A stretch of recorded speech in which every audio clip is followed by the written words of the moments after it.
한 여자가 시한부 선고받은 남편을 병원에서 버렸습니다.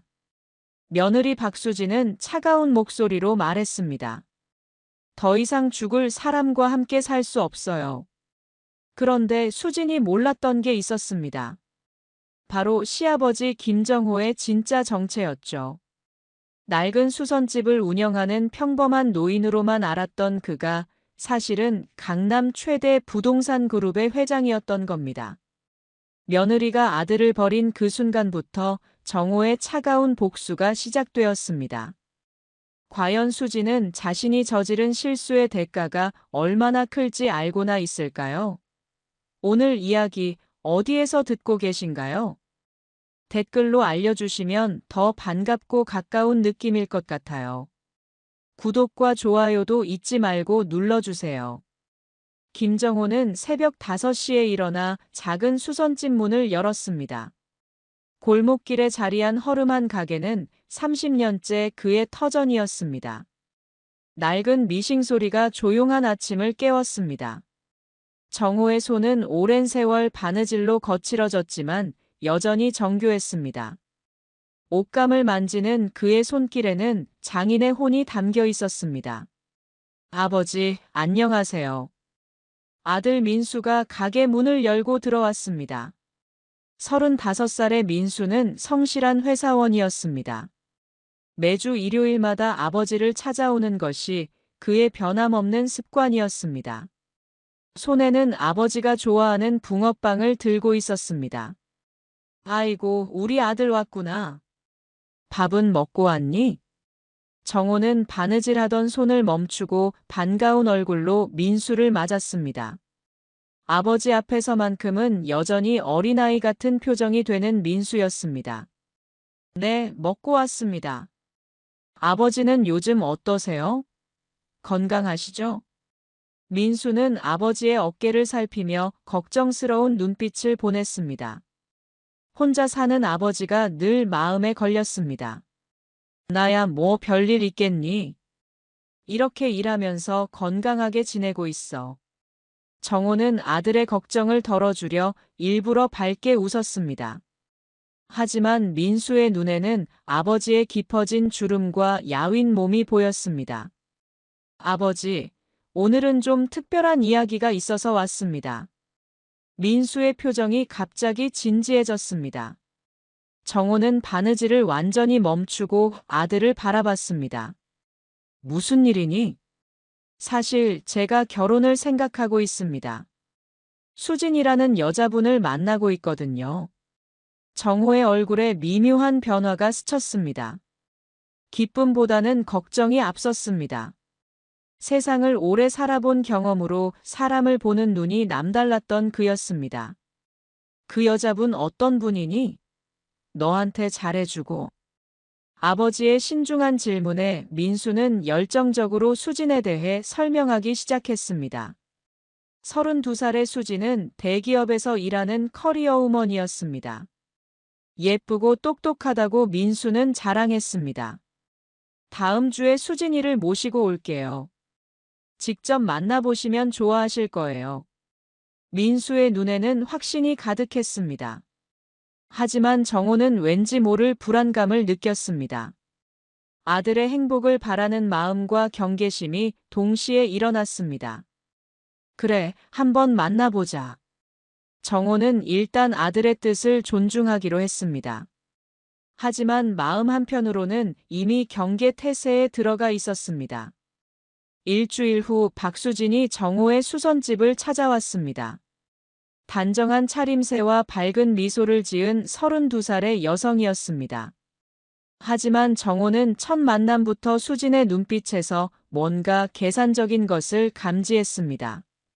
안녕하세요, 아버님. 민수 씨에게 많이 들었습니다. 수진의 인사는 예의 바른 듯했지만 정호는 그녀의 시선이 수선집 내부를 훑어보는 것을 놓치지 않았습니다. 낡은 가구와 오래된 미싱을 보는 수진의 표정에는 실망이 스쳐갔습니다. 그래, 민수가 좋은 사람을 만났다고 해서 궁금했어. 정호는 수진을 자세히 관찰했습니다. 그녀의 말투는 정중했지만 정호를 대하는 태도에서 은근한 무시를 느낄 수 있었습니다. 식사 준비를 해놨으니까 같이 먹자. 정호가 준비한 소박한 저녁 식사 자리에서 수진의 본성은 더욱 드러났습니다. 그녀는 정중한 척했지만 정호와 눈을 제대로 마주치지 않았습니다. 아버님께서는 이 가게를 오래 하셨나 봐요. 수진의 질문에는 가벼운 무시가 담겨 있었습니다. 정호는 그 뉘앙스를 정확히 파악했습니다. 30년 넘게 했지. 이 일로 민수를 키웠어. 정호의 답변을 들은 수진의 표정이 더욱 굳어졌습니다. 그녀는 은밀하게 손목시계를 확인하며 시간이 빨리 지나가기를 바라는 듯 했습니다. 그날 저녁 수진이 떠난 후 민수는 아버지에게 물었습니다. 아버지, 수진이 어떠셨어요? 정호는 잠시 말을 고민했습니다. 아들의 행복을 바라는 마음과 수진에 대한 불신 사이에서 갈등했습니다. 아들아, 사람은 어려울 때 진심이 드러나는 법이다. 그 여자분을 좀 더 지켜봐라. 하지만 민수는 사랑에 빠진 상태였습니다. 아버지의 조심스러운 충고도 그의 마음을 돌리지는 못했습니다. 아버지는 수진이를 잘 모르셔서 그래요. 정말 좋은 사람이에요. 정호는 더 이상 말하지 않기로 했습니다. 아들이 직접 경험하며 깨달아야 할 일이라고 생각했습니다. 하지만 그의 마음 한편에는 불길한 예감이 자리 잡고 있었습니다. 그날 밤 정호는 혼자 앉아 오래된 상자 하나를 꺼냈습니다. 그 안에는 그의 진짜 정체를 보여주는 서류들이 들어 있었습니다. 정호개발 회장이라는 직함이 적힌 명함과 각종 계약서들이었습니다. 정호는 서류들을 한참 바라보다가 다시 상자에 넣어두었습니다. 아직은 때가 아니라고 생각했습니다. 하지만 언젠가는 이 모든 것이 드러날 날이 올 것이라는 예감이 있었습니다. 수선집의 작은 전등 불빛 아래에서 정호는 조용히 차를 마셨습니다. 아들의 앞날을 걱정하는 아버지의 마음이 깊어져 갔습니다. 밖에서는 늦은 밤의 적막함이 골목을 감싸고 있었습니다. 결혼을 앞둔 몇 달 동안 수진의 태도는 점점 더 노골적으로 변해갔습니다. 정호의 수선집을 방문할 때마다 그녀는 불편한 기색을 감추지 않았습니다. 특히 친구들과 함께 올 때면 더욱 심했습니다. 수진아, 여기가 시아버지 가게라고. 진짜 오래됐네. 수진의 친구가 수선집을 둘러보며 속삭이듯 말했습니다. 수진은 당황한 표정으로 친구를 말렸지만 이미 분위기는 어색해져 있었습니다. 아버님, 잠깐 나갔다 올게요. 수진은 정호에게 간단히 인사하고 친구와 함께 밖으로 나갔습니다. 정호는 창문 너머로 그녀들의 대화를 들을 수 있었습니다. 진짜 가난하네. 시아버지가 저런 일을 하면 체면이 서지 않잖아. 수진의 친구 목소리였습니다. 수진은 변명하듯 대답했습니다. 그래도 민수가 효자라서요. 아버지를 모시고 살겠다고 하니까 어쩔 수 없어요. 그 말을 들은 정호의 표정이 굳어졌습니다. 수진이 민수와의 결혼을 어쩔 수 없는 선택으로 여기고 있다는 것을 알 수 있었습니다. 민수는 여전히 매주 아버지를 찾아왔습니다. 그는 수진과의 결혼 준비로 바쁘면서도 아버지를 소홀히 하지 않았습니다. 아버지, 결혼하고 나서도 자주 찾아올게요. 수진이도 아버지를 잘 모실 거라고 했어요. 민수의 말에 정호는 씁쓸한 미소를 지었습니다. 아들의 순수함과 수진의 진심이 너무나 대조적이었습니다. 그래, 고맙다. 하지만 내 생활을 우선으로 해라. 정호는 아들에게 부담을 주고 싶지 않았습니다.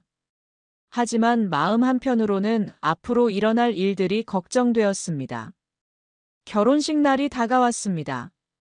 정호는 처음이자 마지막으로 정장을 차려입고 식장에 나타났습니다. 하지만 여전히 그의 모습은 소박했습니다. 비싼 양복 대신 오래된 정장을 입었고 액세서리 하나 없는 단순한 차림이었습니다.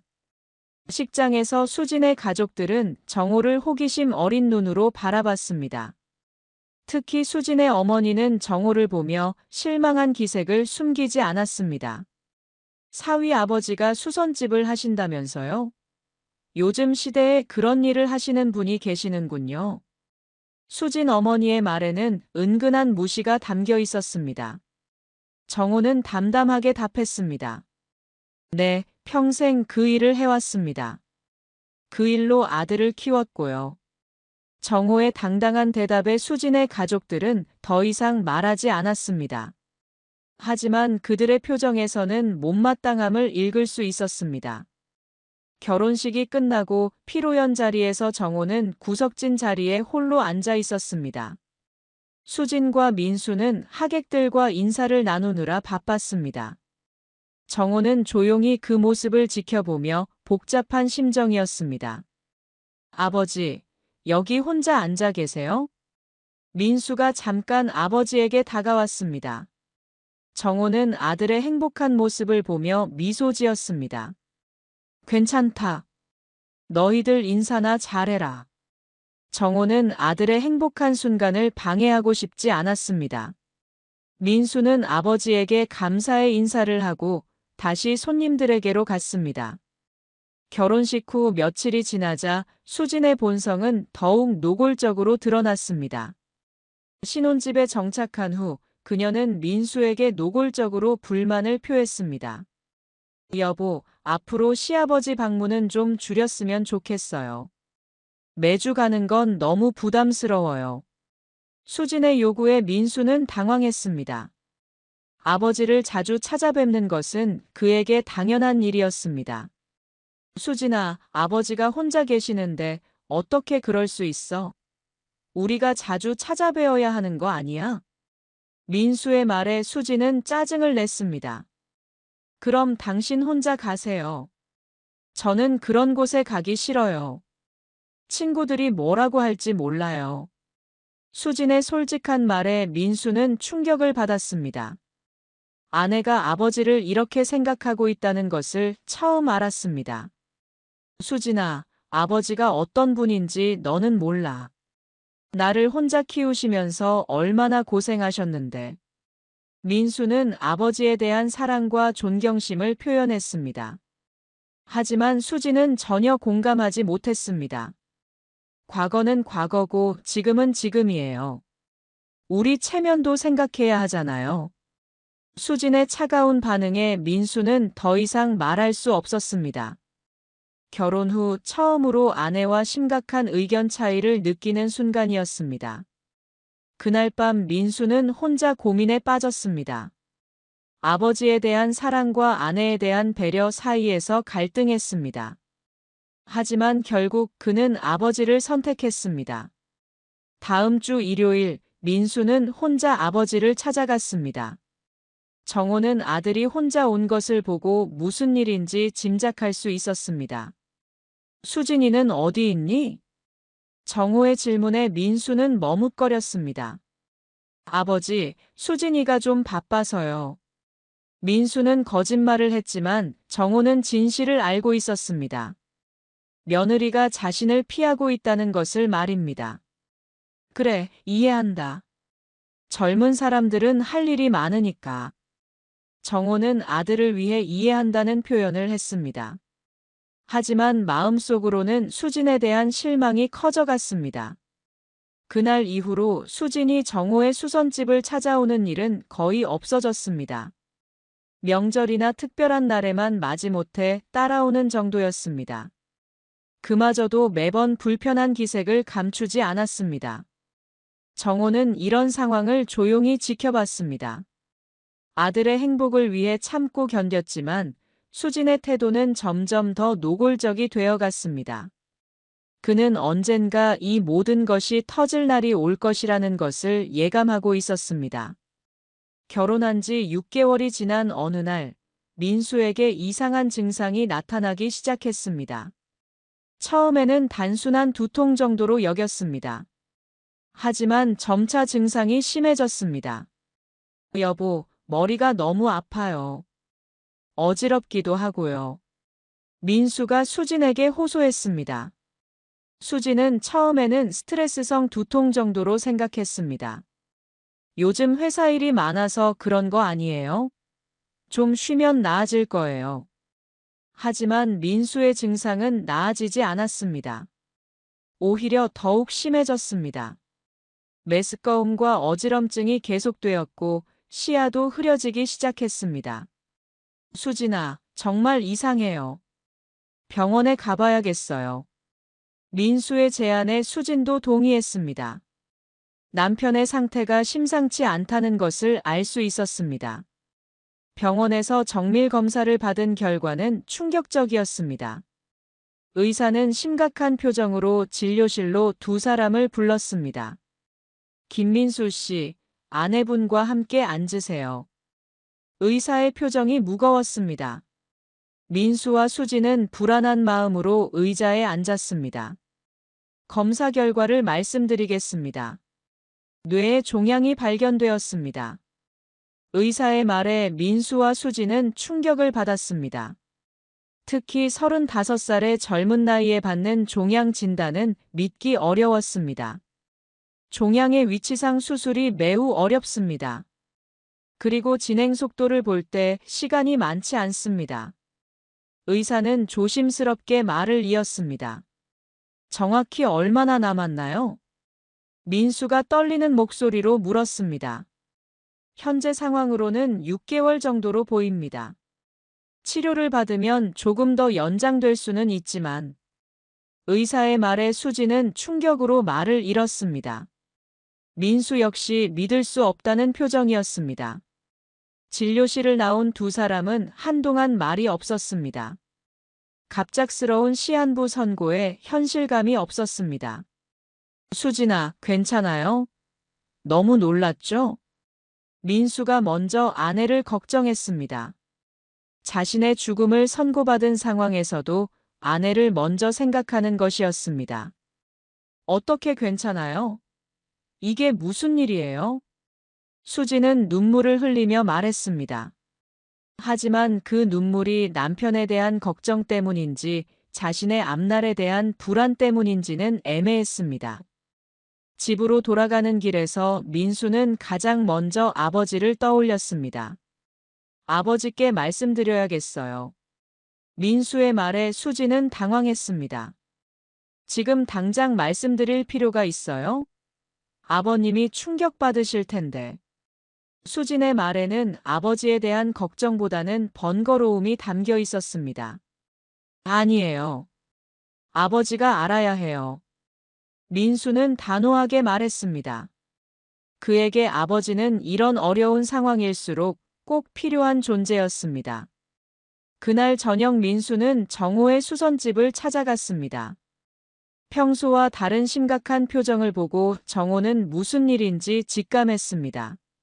무슨 일이냐? 정호의 질문에 민수는 잠시 말을 고민했습니다. 아버지에게 이런 소식을 전하기가 쉽지 않았습니다. 아버지, 제가 병원에 갔는데요. 민수가 조심스럽게 말을 시작했습니다. 정호는 아들의 표정에서 심상치 않은 것을 느꼈습니다. 뇌종양이 발견됐어요. 의사 말로는 6개월 정도. 민수의 말이 끝나자 정호의 얼굴이 하얗게 변했습니다. 하지만 곧 침착함을 되찾았습니다. 치료는? 치료 방법은 없다고 했니? 정호가 차분하게 물었습니다.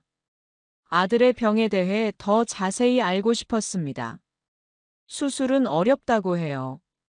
위치가 나빠서요. 그래도 치료는 받을 수 있다고 했어요. 민수의 설명을 들은 정호는 잠시 생각에 잠겼습니다. 그리고 결심한 듯한 표정을 지었습니다. 걱정하지 마라. 아버지가 모든 걸 해결할 테니까. 정호의 말에 민수는 감동했습니다. 아버지의 든든함을 느낄 수 있었습니다. 아버지, 제가 먼저 가면 누가 아버지를 돌봐드릴까요? 민수는 죽음을 앞두고도 아버지 걱정을 했습니다. 정호는 아들의 효심에 눈물이 날 뻔했습니다. 그런 소리 하지 마라. 너는 나을 거야. 정호는 단호하게 말했습니다. 그의 목소리에는 강한 의지가 담겨 있었습니다. 그날 밤 정호는 혼자 앉아 생각에 잠겼습니다. 아들의 병에 대해 최선의 치료를 받게 하려면 자신의 정체를 드러내야 할지도 모른다고 생각했습니다.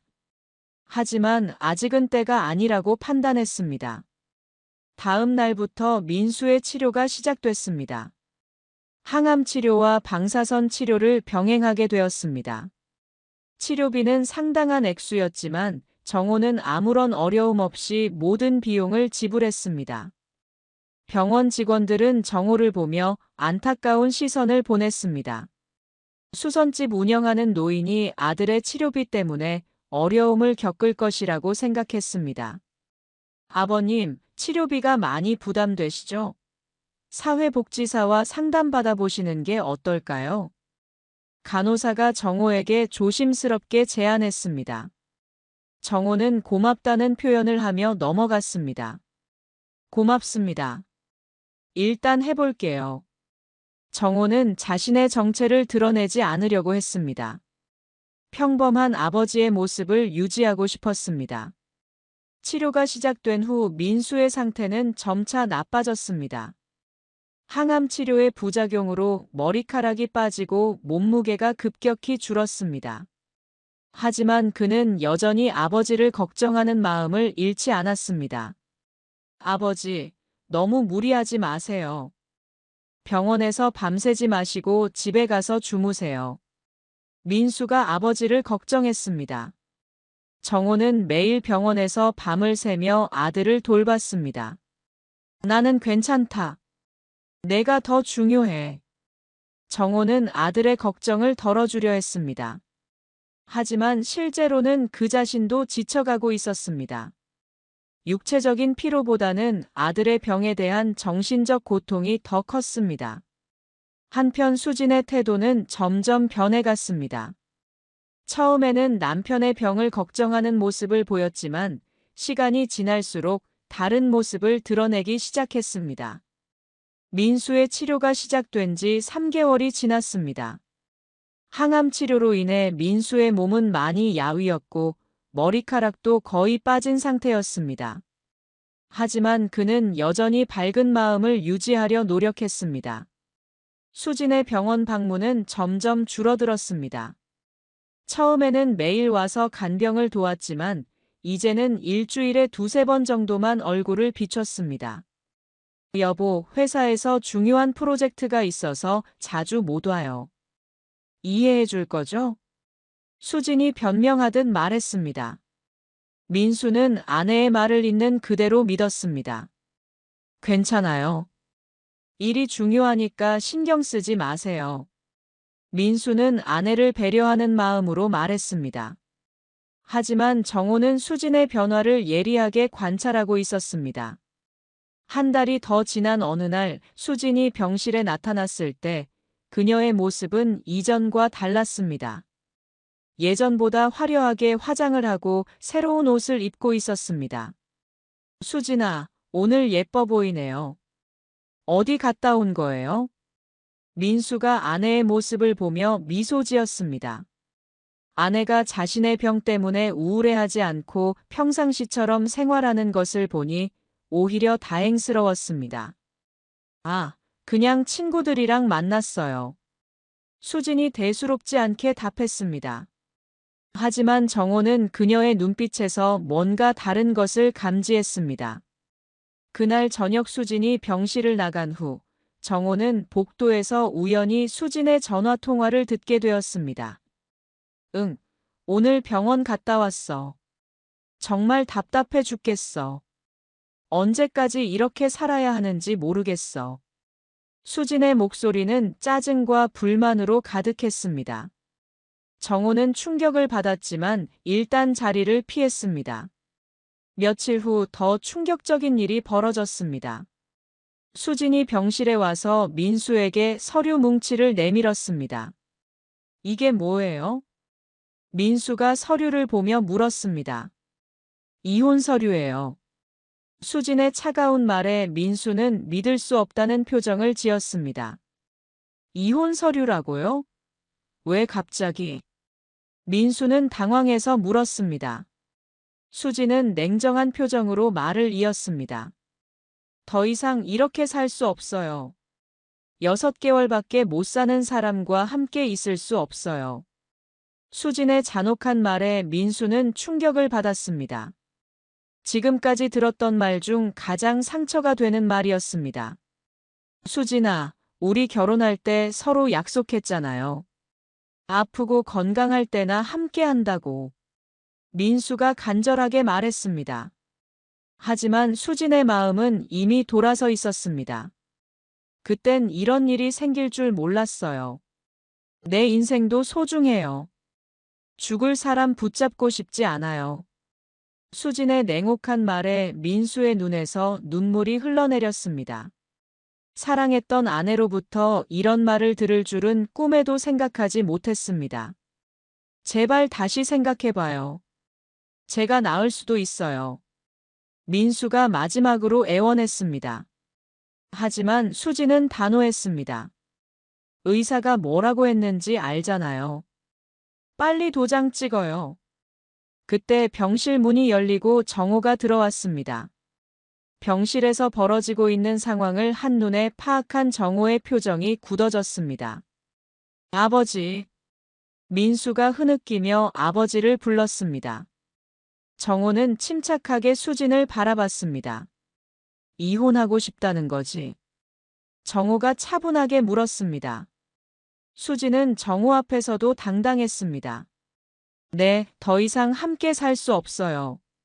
수진의 답변을 들은 정호는 잠시 침묵했습니다. 그리고 놀라운 말을 했습니다. 그러면 어서 절차를 처리해라. 정호의 말에 민수도 수진도 놀랐습니다. 아버지가 이혼을 반대할 것이라고 생각했던 것입니다. 아버지, 왜 그런 말씀을? 민수가 당황해서 물었습니다. 아들아, 너를 진심으로 사랑했다면 이런 선택을 하지 않았을 거다. 억지로 붙잡아봤자 소용없어. 정호의 말은 차분했지만 단호했습니다. 수지는 정호의 반응에 오히려 당황했습니다. 그녀는 정호가 반대하며 매달릴 것이라고 예상했던 것입니다. 그럼 빨리 서류 처리하겠습니다. 수진이 서둘러 말했습니다. 정호는 민수에게 다가가 어깨를 다독였습니다. 아들아, 이런 사람이면 어차피 언젠가는 떠날 사람이었어. 지금 알게 된 게 다행이야. 정호의 위로에 민수는 눈물을 흘렸습니다. 하지만 동시에 아버지의 든든함을 느낄 수 있었습니다. 수지는 서둘러 이혼 절차를 마쳤습니다. 모든 서류에 도장을 찍고 짐을 챙겨 병실을 나갔습니다. 마지막까지 민수를 향한 미안함이나 후회의 표현은 없었습니다. 수진이 떠난 후 병실은 정막에 빠졌습니다. 민수는 충격과 절망으로 말을 잃었습니다. 아버지, 제가 뭘 잘못한 걸까요? 민수가 자책하며 물었습니다. 너는 잘못한 게 없다. 사람의 진짜 모습은 어려울 때 드러나는 법이야. 정호는 아들을 위로했습니다. 하지만 마음속으로는 수진에 대한 분노가 치밀어 올랐습니다. 그날 밤 정호는 병원 복도를 천천히 걸었습니다. 평범한 노인의 모습이었지만 그의 마음속에는 차가운 결심이 자리 잡고 있었습니다. 수진이 자신의 진짜 정체를 모르고 저런 선택을 했다는 것이 안타까웠습니다. 하지만 이제는 그녀가 어떤 대가를 치르게 될지 보여줄 때라고 생각했습니다. 이혼 후 수진의 삶은 180도 바뀌었습니다. 그녀는 마치 무거운 짐을 내려놓은 것처럼 자유로운 생활을 시작했습니다. SNS에는 친구들과의 화려한 모임 사진들이 올라왔습니다. 드디어 자유의 몸이 되었네요. 새로운 시작이에요. 수진이 SNS에 올린 글이었습니다. 남편이 시한부 판정을 받고 투병 중인 상황에서 이런 글을 올리는 것은 충격적이었습니다. 이혼 후 한 달이 지났을 때 수진에게 새로운 남자가 나타났습니다. 이재원이라는 38살의 사업가였습니다. 그는 중견 건설 회사를 운영한다고 자신을 소개했습니다. 수진 씨, 처음 뵙겠습니다. 이재원입니다. 재원은 자신만만한 태도로 수진에게 접근했습니다. 그의 외모와 말솜씨에 수진은 금세 매료되었습니다. 안녕하세요. 박수진입니다. 수진은 재원에게 호감을 보였습니다. 재원은 자신의 사업에 대해 자랑스럽게 이야기했습니다. 제가 운영하는 회사가 요즘 큰 프로젝트를 진행하고 있어요. 곧 상장도 준비 중이고요. 재원의 말에 수진의 눈이 반짝였습니다. 가난한 남편과 이혼하고 성공한 사업가를 만나게 된 것이 행운이라고 생각했습니다. 두 사람의 관계는 빠르게 발전했습니다.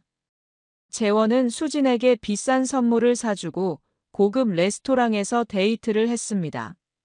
수진은 이런 생활이 자신에게 어울린다고 생각했습니다. 수진아, 나랑 결혼 생각 없어? 내 회사가 상장되면 우리 정말 잘 살 수 있을 거야. 재원의 프러포즈에 수진은 망설이지 않고 승낙했습니다.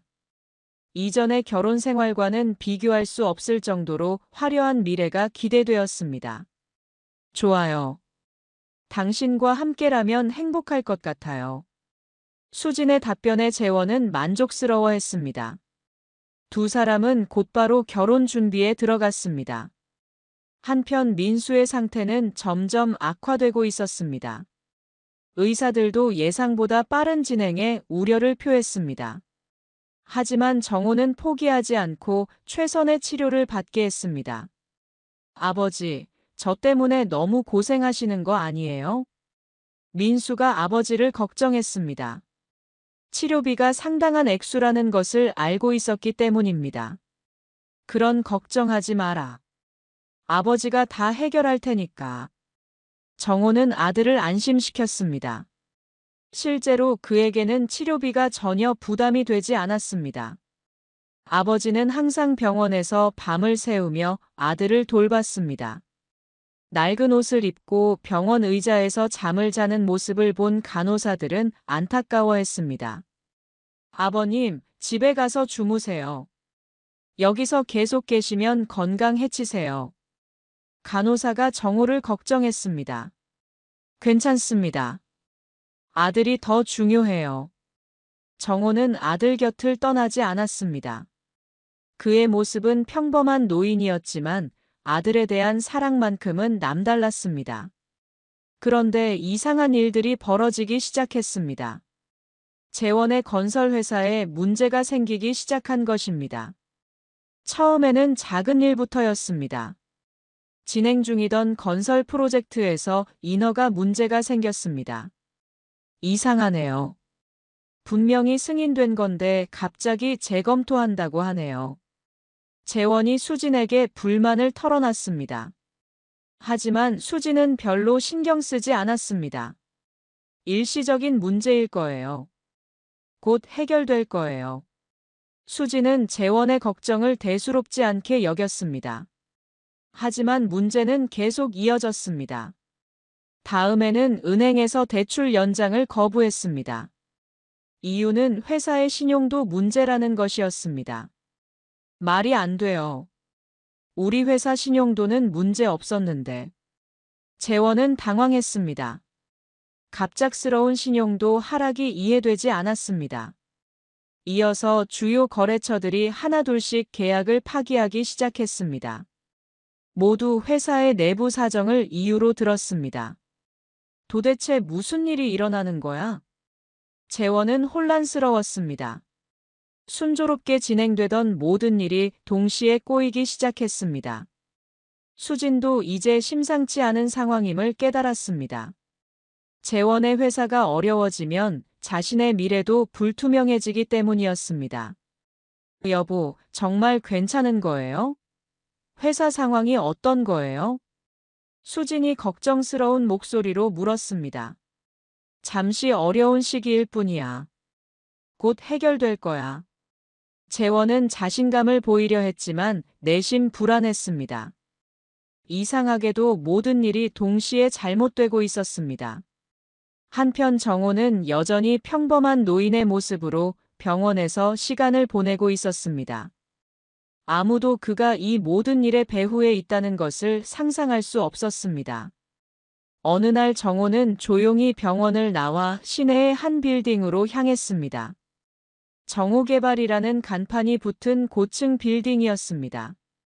회장님, 지시하신 대로 진행했습니다. 부사장이 정호에게 보고했습니다. 민경훈의 전 아내와 새로운 남자에 대한 조사도 완료했습니다. 정호는 서류들을 살펴보며 차분하게 말했습니다. 계속 진행해라. 단계적으로. 정호의 지시에 부사장은 고개를 끄덕였습니다. 사람의 가치를 모르는 자들에게 교훈을 줄 시간이다. 정호의 말에는 차가운 결심이 담겨 있었습니다. 그는 수진과 재원이 어떤 선택을 했는지 정확히 알고 있었습니다. 재원의 사업은 계속해서 악화되었습니다. 상장 계획은 물론이고 기존 사업마저 유지하기 어려운 상황이 되었습니다. 이 모든 일이 우연의 일치일 수는 없었습니다. 누군가가 의도적으로 자신을 망하게 하고 있다는 확신이 들었습니다. 하지만 그 배후가 누구인지는 알 수 없었습니다. 수지는 재원의 몰락을 지켜보며 불안해하기 시작했습니다. 화려한 결혼 생활을 꿈꿨지만 현실은 정반대로 흘러가고 있었습니다. 정호는 병원으로 돌아와 다시 평범한 아버지의 모습이 되었습니다. 아들 곁에서 밤을 새우는 수고로운 노인일 뿐이었습니다. 하지만 그의 마음속에는 복수가 시작되었다는 차가운 만족감이 있었습니다.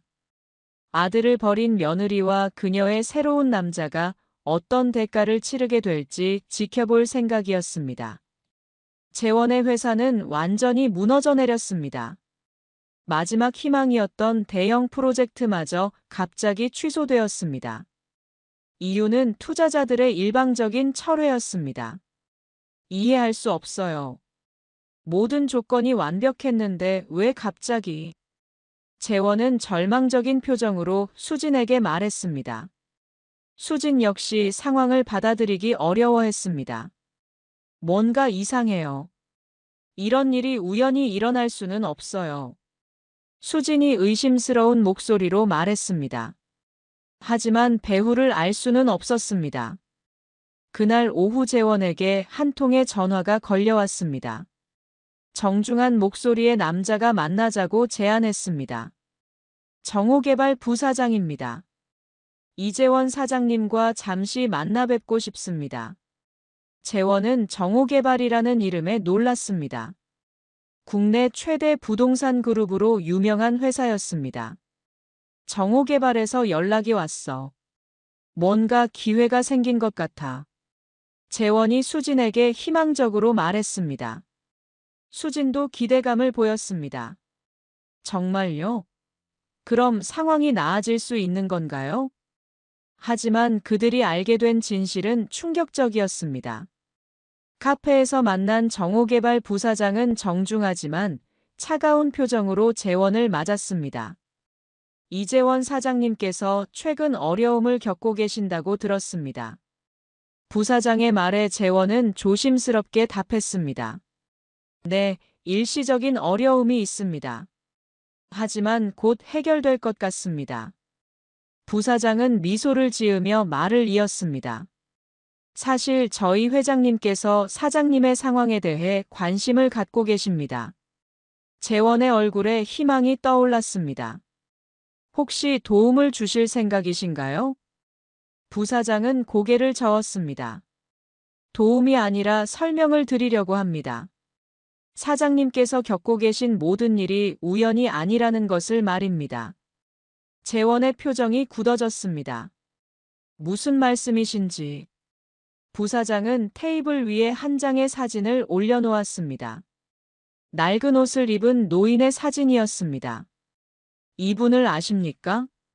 재원은 사진을 자세히 보더니 고개를 저었습니다. 모르는 분인데요. 그럼 박수진 씨는 아시죠? 사장님의 약혼자 말입니다. 부사장의 말에 재원은 고개를 끄덕였습니다. 이분은 박수진 씨의 전 시아버지입니다. 김정호라는 분이죠. 재원은 여전히 이해하지 못했습니다. 그분이 저와 무슨 관계가 있나요? 부사장은 차분하게 설명했습니다. 김정호, 저희 정호개발그룹의 회장님입니다. 재원의 얼굴이 하얗게 변했습니다. 믿을 수 없다는 표정이었습니다. 그럴 리가 없어요. 그분은 수선집을 하시는. 부사장이 재원의 말을 끊었습니다. 회장님께서는 평소 소박한 생활을 즐기십니다. 하지만 그분의 진짜 정체는 이 나라 최대 부동산 그룹의 소유주입니다. 재원은 충격으로 말을 잃었습니다. 수진의 전 시아버지가 그토록 유명한 재벌이라니 믿기 어려웠습니다. 사장님께서 최근 겪고 계신 모든 어려움은 회장님의 지시에 따른 것입니다. 부사장의 말에 재원은 절망적인 표정을 지었습니다. 왜? 제가 뭘 잘못했나요? 부사장은 차갑게 답했습니다. 박수진 씨와의 관계 때문입니다. 회장님의 아들이 시한부 판정을 받았을 때 그 여자분이 어떤 선택을 했는지 아시죠? 재원은 수진에게서 들은 이야기를 떠올렸습니다. 수진은 자신이 먼저 이혼을 요구했다고 말했습니다. 그리고 사장님은 그런 여자와 새로운 인생을 시작하려고 하셨죠. 부사장의 말에 재원은 아무 말도 할 수 없었습니다. 회장님 말씀으로는 인간의 가치를 모르는 자는 시장에서 살아남을 자격이 없다고 하셨습니다. 재원은 이제 모든 것을 이해했습니다. 자신의 몰락이 우연이 아니라 의도된 것이었다는 사실을 말입니다. 제가 어떻게 해야 하나요? 재원이 절망적인 목소리로 물었습니다. 그것은 사장님의 선택에 달렸겠죠. 하지만 한 가지 확실한 것은 회장님의 마음을 돌리기는 어려울 것 같습니다. 부사장은 일어서며 마지막 말을 남겼습니다. 회장님은 한 번 실망시킨 사람에게는 절대 두 번째 기회를 주지 않으십니다. 카페를 나온 재원은 완전히 다른 사람이 되어 있었습니다. 모든 것을 잃었을 뿐만 아니라 그 이유까지 알게 된 상황이었습니다. 집으로 돌아온 재원은 수진에게 모든 것을 털어놓았습니다. 수진아, 우리 끝장이야. 재원의 말에 수진은 무슨 일인지 몰라 했습니다. 무슨 소리예요? 갑자기 왜 그래요? 재원은 오늘 알게 된 진실을 수진에게 모두 말했습니다. 정호의 진짜 정체와 자신들의 몰락이 그의 계획된 복수였다는 것을 말입니다. 말이 안 돼요. 시아버지가 재벌이라고요? 수진은 믿을 수 없다는 반응을 보였습니다. 그녀가 알던 정호는 가난한 수선집 운영자였습니다. 정말이야. 정호개발 김정호 회장이 바로 내 전 시아버지야. 재원의 말에 수진의 얼굴이 창백해졌습니다. 자신이 얼마나 어리석은 판단을 했는지 깨닫기 시작했습니다. 그럼 민수도 알고 있던 건가요? 수진이 떨리는 목소리로 물었습니다. 당연히 알고 있었겠지.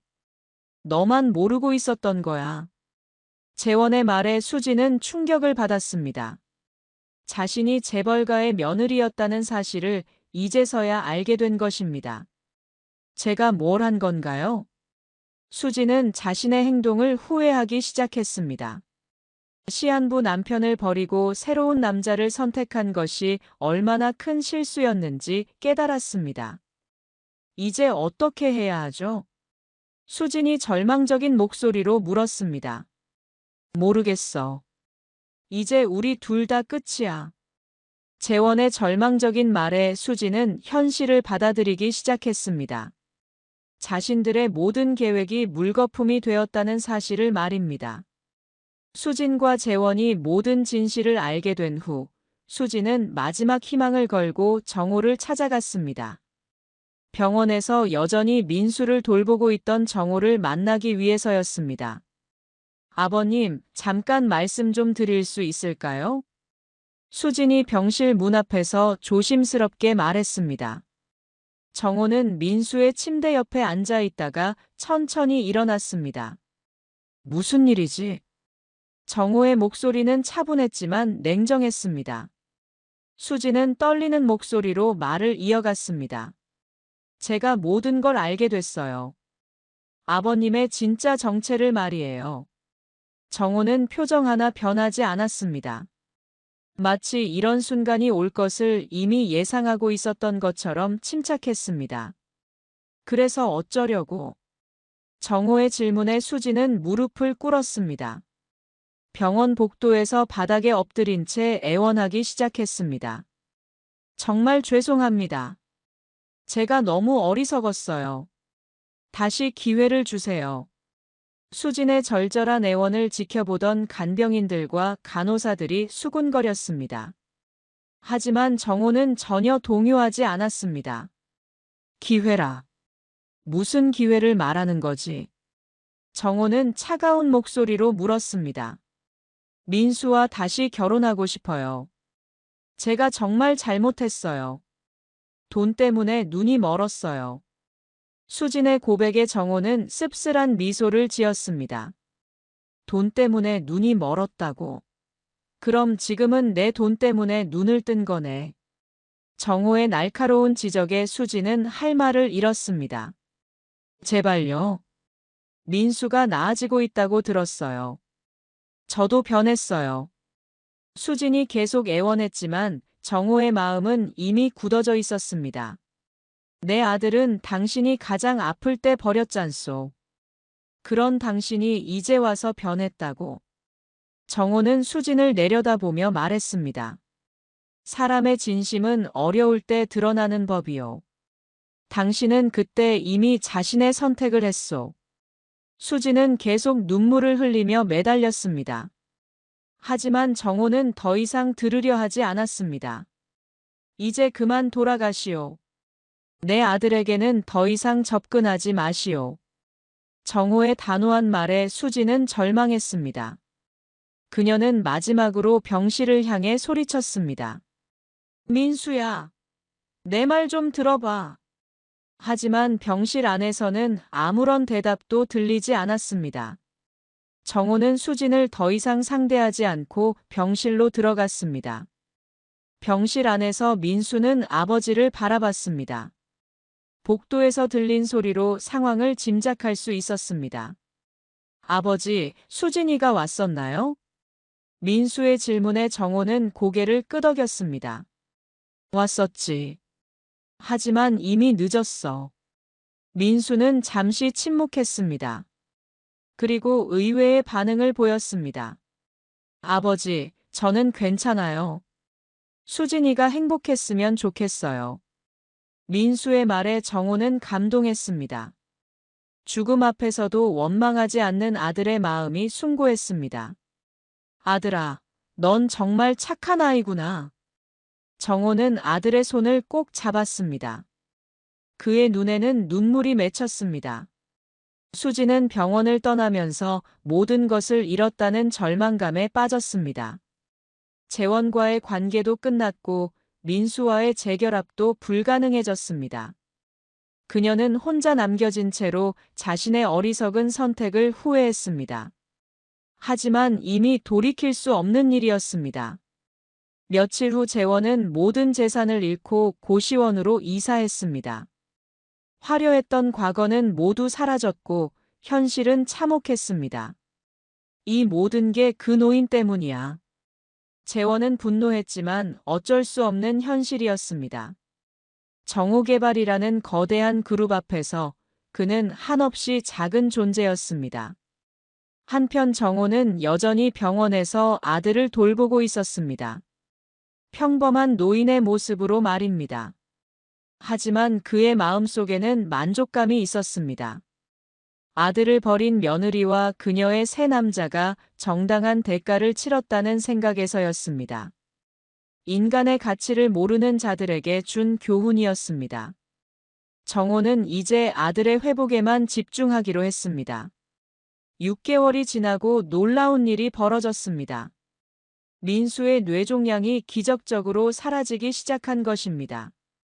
의사들도 믿을 수 없어 했습니다. 정말 놀랍습니다. 종양이 거의 사라졌어요. 이런 경우는 의학적으로도 매우 드뭅니다. 의사의 말에 정호와 민수는 기쁨의 눈물을 흘렸습니다. 절망적이었던 시한부 선고가 완전히 뒤바뀐 순간이었습니다. 아버지, 제가 살 수 있게 됐어요. 민수가 감격스러운 목소리로 말했습니다. 정호는 아들을 꼭 안아주었습니다. 그래, 아들아. 이제 새로운 시작이야. 완치 판정을 받은 후 민수는 아버지와 함께 특별한 계획을 세웠습니다. 자신들이 겪은 경험을 바탕으로 뇌종양 환자들을 돕는 재단을 설립하기로 한 것입니다. 아버지, 저 같은 환자들을 도와주고 싶어요. 희망을 잃지 않게 해주고 싶습니다. 민수의 제안에 정호는 전적으로 동의했습니다. 좋은 생각이다. 우리가 받은 기적을 다른 사람들과 나누자. 정호개발그룹은 대규모 의료지원재단을 설립했습니다. 희망의 빛 재단이라는 이름으로 시작된 이 재단은 경제적으로 어려운 뇌종양 환자들에게 무료 치료를 제공했습니다. 재단 개관식 날, 정호는 처음으로 공개적인 자리에 나타났습니다. 평소의 수선집 차림이 아닌 정장을 입고 말입니다. 저는 오랫동안 평범한 시민으로 살아왔습니다. 하지만 아들의 병을 통해 깨달았습니다. 정호가 마이크 앞에서 말했습니다. 진정한 부는 사랑하는 사람과 함께하는 시간입니다. 그리고 그 사랑을 다른 이들과 나누는 것입니다. 정호의 연설에 참석자들은 감동했습니다. 특히 그의 곁에 서 있는 민수의 모습이 인상적이었습니다. 저희 아들은 죽음 앞에서도 다른 사람을 걱정하는 마음을 잃지 않았습니다. 그런 아들이 있어 제가 세상에서 가장 부유한 사람입니다. 정호의 말에 민수는 감동의 눈물을 흘렸습니다. 아버지, 제가 아플 때 깨달았어요. 효도는 돈이 아니라 마음이라는 것을 말입니다. 민수의 말에 정호는 고개를 끄덕였습니다. 그래, 아들아. 내가 보여준 효심이 내게는 어떤 재산보다도 값진 거였다. 재단 설립 후 정호와 민수는 더욱 돈독한 부자 관계를 맺었습니다. 함께 환자들을 돌보고 희망을 전하는 일에 헌신했습니다. 어느 날 재단에서 일하던 중 민수가 아버지에게 말했습니다. 아버지, 수진이가 저를 버렸을 때는 정말 원망스러웠어요. 하지만 지금 생각해보니 오히려 감사해요. 정호는 아들의 말을 궁금하게 들었습니다. 그 일이 있었기에 아버지와 더 가까워질 수 있었고 진정한 가족의 소중함을 깨달을 수 있었거든요. 민수의 깨달음에 정호는 뿌듯해했습니다. 그래, 아들아. 어려움은 우리를 더 강하게 만드는 법이다. 그날 저녁 정호와 민수는 재단 건물 옥상에서 서울 야경을 바라보며 대화를 나눴습니다. 아버지, 앞으로도 계속 이 일을 함께 할 수 있을까요? 민수의 질문에 정호는 확신에 찬 목소리로 답했습니다. 물론이지. 우리는 가족이니까. 두 사람은 서로를 바라보며 미소 지었습니다. 시한부 선고라는 절망적인 상황에서 시작된 이야기는 이제 희망과 사랑으로 가득한 결말을 맞았습니다. 정호는 마지막으로 이렇게 말했습니다. 진정한 효자가 곁에 있는 사람이 세상에서 가장 행복한 사람이다. 그리고 그 행복을 다른 이들과 나누는 것이 진정한 부자의 도리다. 민수는 아버지의 말에 깊이 공감했습니다. 네, 아버지. 저희가 받은 사랑을 세상에 나누어 주겠습니다. 그렇게 정호와 민수는 함께 새로운 미래를 향해 걸어갔습니다. 효도와 가족의 그리고 이웃사랑이라는 소중한 가치를 실현하며 말입니다. 한편 수지는 모든 것을 잃고 혼자 남겨진 채로 자신의 선택을 후회하며 살아가고 있었습니다. 재원 역시 파산 후 어려운 생활을 이어가고 있었습니다. 하지만 정호와 민수는 그들에 대한 원망보다는 앞으로의 희망에 집중했습니다. 진정한 가치가 무엇인지 깨달은 이들에게는 복수보다 용서와 사랑이 더 소중했습니다. 한 사람의 이야기가 누군가의 위로가 되길 바라며 오늘의 이야기를 마칩니다. 구독과 좋아요는 저희에게 큰 힘이 됩니다. 건강하고 행복한 하루 되세요.